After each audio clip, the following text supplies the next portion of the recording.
The deep state was covering up for the Biden crime family before the 2024 election? Shocker.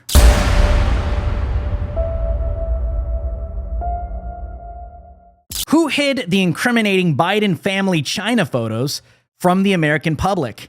And why have they not been arrested? James Comer promises to investigate the Biden China photo scandal. Representative James Comer, the chairman of the House Oversight Committee, joined Sunday Morning Futures to discuss the incriminating photos released by America First Legal that were published last week of Joe and Hunter Biden meeting with their Chinese business associates while Joe Biden was in China representing the United States. Government officials with the National Archives and Partisan Records Administration hid and concealed these photos from the American public the last 4 years to shield and protect Joe Biden from any legality. Last week, America First Legal obtained new photos of Joe Biden meeting with Hunter's Chinese business associates and introducing Hunter to China's Xi Jinping. America First Legal obtained the photos through their September 2022 lawsuit against the National Archives and Records Administration. And as you can see, there is clearly a relationship here between Hunter, Joe Biden, and the CCP. America First Legal said these photos shed light on the connections between then Vice President Biden, Hunter and his Chinese business associates, and Chinese government officials, including President Xi Jinping. The NARA was supposed to release the photos on October 23, 2024, before the 2024 election, but they dragged it out to cover up Joe Biden's corruption. The NARA was hiding 99.98% of pages of Joe Biden's pseudonym emails from Congress. On Sunday, Oversight Chairman James Comer announced that his committee would investigate why NARA, the same partisan government group that targeted President Trump for 4 years, refused to release the Biden photos and illicit emails with their Chinese business counterparts. From an investigation standpoint, we need to hold people accountable. And you look at, with respect to what's come out this week, with the pictures that the National Archives never would release, that show that Joe Biden lied. He did, in fact, introduce his son to all these Chinese people. Joe Biden did, in fact, meet with all these Chinese people that were wiring his family millions of dollars for mysterious reasons. And we knew it, and I think the American people with common sense knew it. But what's most troubling, Jason, is how many people in the federal government knew that Joe Biden was lying when he said he didn't know why his family was getting all that money, when he said he never met with any of these people. The CIA knew, the IRS knew, the FBI knew. They need to be held accountable. The National Archives, not only have they sat on those pictures and they were only released because of a lawsuit, they also never have released the pseudonym emails. This agency will be brought in front of the House Oversight Committee, and they're going to have to explain themselves as to why they obstructed our investigation. I want to work with Kash Patel. I want to work with all the new Trump cabinet secretaries where we can hold the deep state actors accountable, because the American people have lost confidence in the government. And I think what role oversight will play in this new administration is trying to drain the swamp, and that's going to begin by getting these federal bureaucrats who have abused their power. They're unelected. They've not been held accountable. No one's overseen them. There are no checks and balances, and bring them in and try to get them, at the very least, terminated, and try to get reforms in place to where this can never happen again and the American people can begin to have confidence in their government agencies again. Yeah, most people, I think, don't realize that, or at least the allegation is that Joe Biden was using a pseudonym, as you talked about, a fake name, to be able to communicate, which violates and bypasses the Federal Records Act. And it'll be interesting to see who and how that was all communicated with. And when you don't show up at the White House and you work out of your residence at home, again, you get to bypass a lot of traditional things that are embedded in the law. Number one, this is no surprise to anybody, because we know the Biden crime family and their connections and the cover-up that has been continually going on for years was meant to keep all of the normies and the NPCs and the general public that views it as a conspiracy theory inside of the matrix, not questioning anything.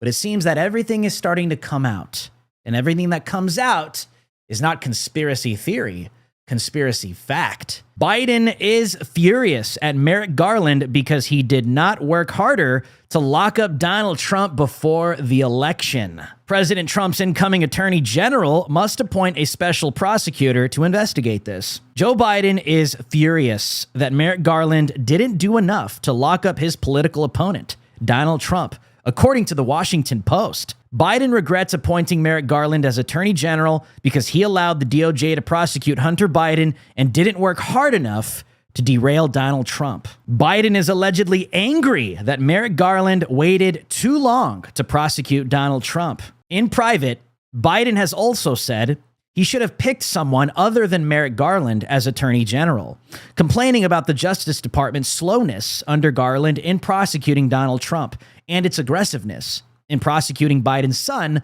Hunter Biden, according to people familiar with his comments. Biden was persuaded, and some Democrats believe, the decision had devastating results.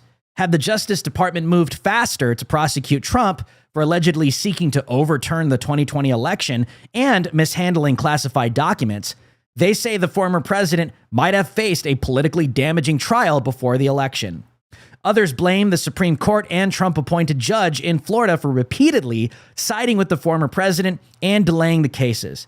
The Justice Department declined to comment, the Washington Post reported as well. Former Gorsh clerk and founder of the Article 3 Project, Mike Davis, said on X, Trump's Justice Department must investigate Biden's DOJ weaponization. Well, this is why everybody in the deep state is currently very, very concerned. This is why everybody in the DOJ, everybody in the FBI is currently lawyering up right now as I speak.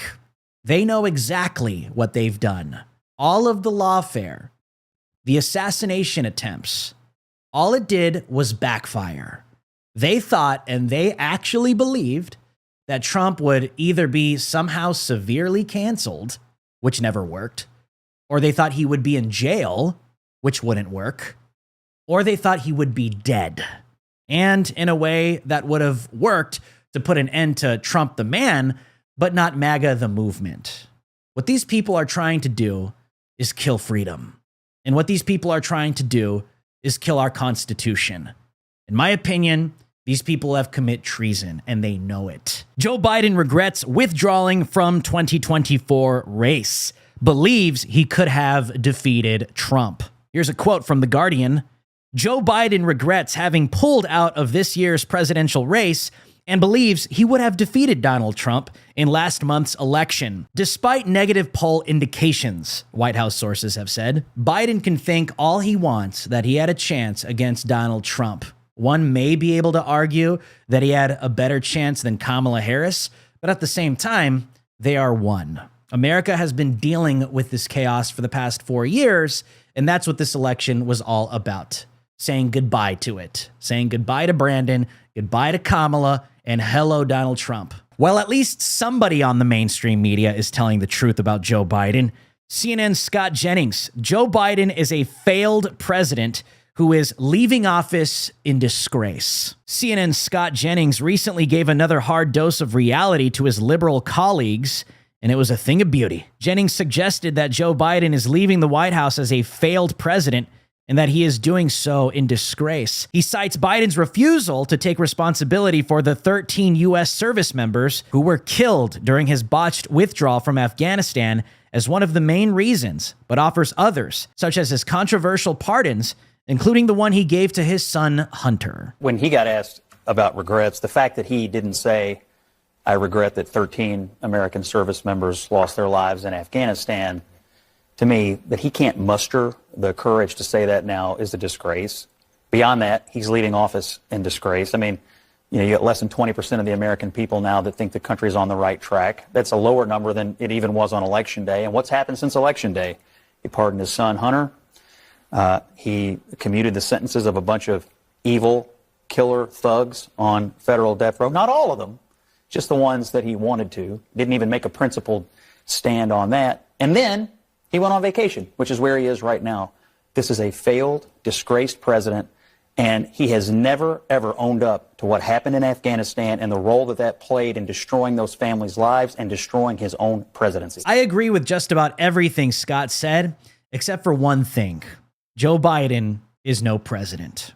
Joe Biden was installed. My name is Drew Hernandez for the Gateway Pundit, and you have been on watch with Drew Hernandez. I'll see you guys on the next one.